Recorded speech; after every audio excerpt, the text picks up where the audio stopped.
안녕하세요. 오늘 여러분이 보내주신 자료들 잘 봤습니다. 그 동아시아의 3기능 체계라는 거 상당히 흥미로운 주제인데요.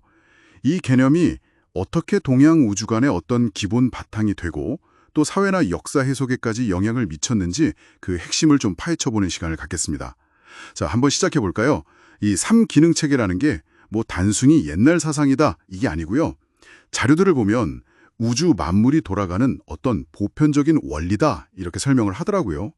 수직, 수평, 그리고 이 둘을 좀 아우르는 입체, 이 세 가지 기능으로 뭐든 이해하려고 했다는 건데 서양하고는 좀 다른 시각이죠? 네, 맞습니다.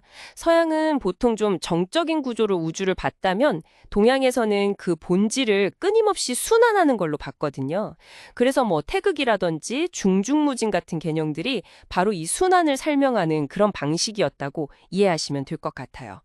그리고 여기서 진짜 재미있는 건 이 순환을 가능하게 하는 구체적인 어떤 틀, 그게 바로 이 수직, 수평, 입체라는 세 가지 기능이라는 거예요.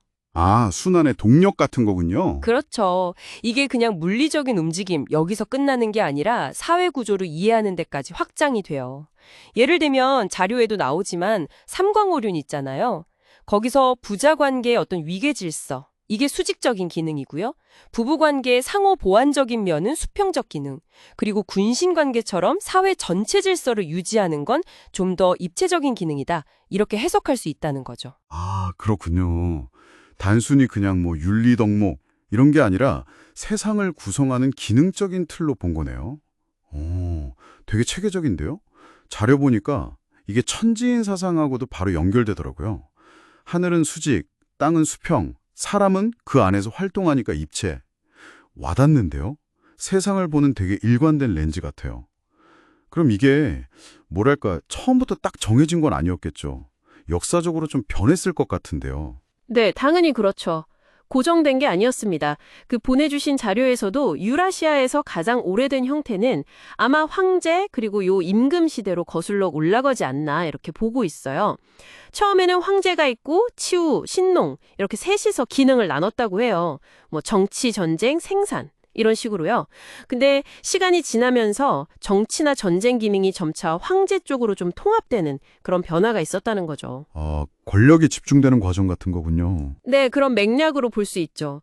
심지어 이 인물들이 당시 중앙아시아 살던 수메르나 아리아, 슬라브 민족과도 관련이 있을 수 있다. 이런 추측까지 제시되더라고요.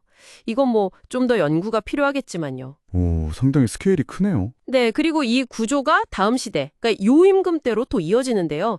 이때는 요임금, 단군, 그리고 남방의 삼요족, 이 셋이 새로운 삼기능 구도를 형성했다고 자료는 설명합니다.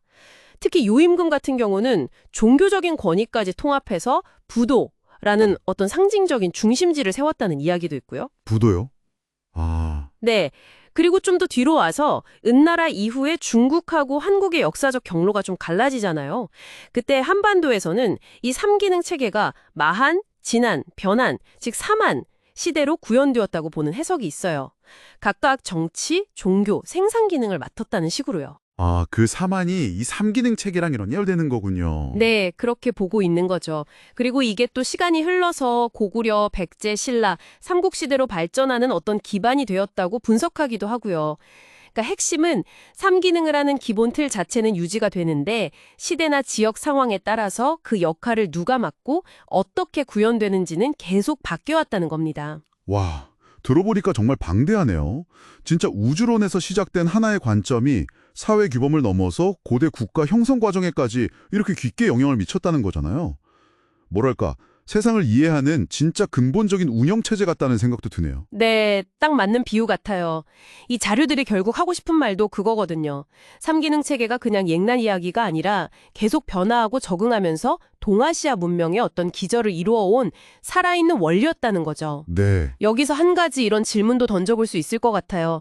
그렇다면 오늘날 우리 사회는 어떨까요? 우리가 뭐 미처 인식하지는 못하고 있지만 알게 모르게 우리 사회나 세계를 움직이는 어떤 보편적인 기능이나 틀 같은 건 없을까요?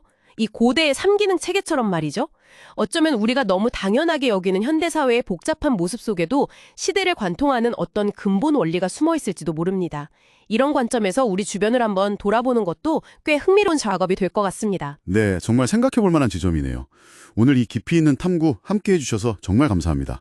다음에도 더 흥미로운 주제로 여러분 찾아뵙겠습니다. 고맙습니다.